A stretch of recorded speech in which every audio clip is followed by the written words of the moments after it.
ഒരു അട്ടിമറി നമ്മളെ ഇന്ത്യ അയർലൻഡിന് ശേഷം ഒരു അട്ടിമറി ക്രിക്കറ്റ് ലോകത്ത് നടന്നിരിക്കുകയാണ്. ഓസ്ട്രേലിയ വേഴ്സസ് ബംഗ്ലാദേശ് മാച്ചിൽ ബംഗ്ലാദേശ് ഓസ്ട്രേലിയനെ 8 വിക്കറ്റ് തോൽപ്പിച്ചിരിക്കുകയാണ്. നോർമലി നമ്മൾ ഓസ്ട്രേലിയ ആയതുകൊണ്ട് ഫസ്റ്റ് ഇന്നിങ്സിൽ ഒരു 198 ഔട്ട് ആയാലും അവർ തിരിച്ചു വരുമെന്നുള്ള പ്രതീക്ഷ ഉണ്ടായിരുന്നു. പക്ഷേ ഒന്നും സംഭവിച്ചില്ല.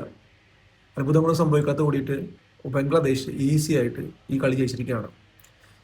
ഇത് ബംഗ്ലാദേശ് ക്രിക്കറ്റ് ടീമിനെ സത്യം പറഞ്ഞാൽ അഭിമാനിക്കാൻ പറ്റുന്ന മുഹൂർത്തമാണ്. കാരണം എന്താ വെച്ചാൽ ഓസ്ട്രേലിയയുടെ ഏറ്റവും ബെസ്റ്റ് ബോളിംഗ് ലൈനപ്പാണ് അവർ അണിനിരുന്നത്. പക്ഷേ എന്നിട്ട് പോലും അവർക്ക് ബംഗ്ലാദേശിന് ഒന്നും ചെയ്യാൻ പറ്റിയില്ല. ഇതിൽ ഇന്ത്യക്ക് ഒരു പ്രത്യേക ഒരു ബെനിഫിറ്റ് ഉണ്ട് ഈ കളിയിൽ. കാരണം ഇന്ത്യൻ ടെസ്റ്റ് ചാമ്പ്യൻഷിപ്പിൽ ഇന്ത്യക്ക് ഇനി ബാക്കിയുള്ള 9 മാച്ചിൽ സത്യം ഇതിനു മുന്നേ 7 കളി ജയിക്കേണ്ടിയിരുന്നു. ഓസ്ട്രേലിയ ഈ കളി തോറ്റോട് കൂടിയിട്ട് ഇന്ത്യക്ക് ഇനി 9 കളിയിൽ 6 കളി ജയിച്ചാൽ മതി. പക്ഷെ ഇന്ത്യക്ക് ഇനിയുള്ള കളികളൊക്കെ സ്ട്രോങ് കളികളുള്ളത്. ന്യൂസിലാൻഡ് കളിയുണ്ട്, ശ്രീലങ്കയിൽ ഇപ്പോൾ കളി നടന്നുകൊണ്ടിരിക്കുന്നുണ്ട്, പിന്നെ ഓസ്ട്രേലിയക്കെതിരെ കളിയുണ്ട്. ഇപ്പോൾ ടഫ് മാച്ചസ് ആണ്.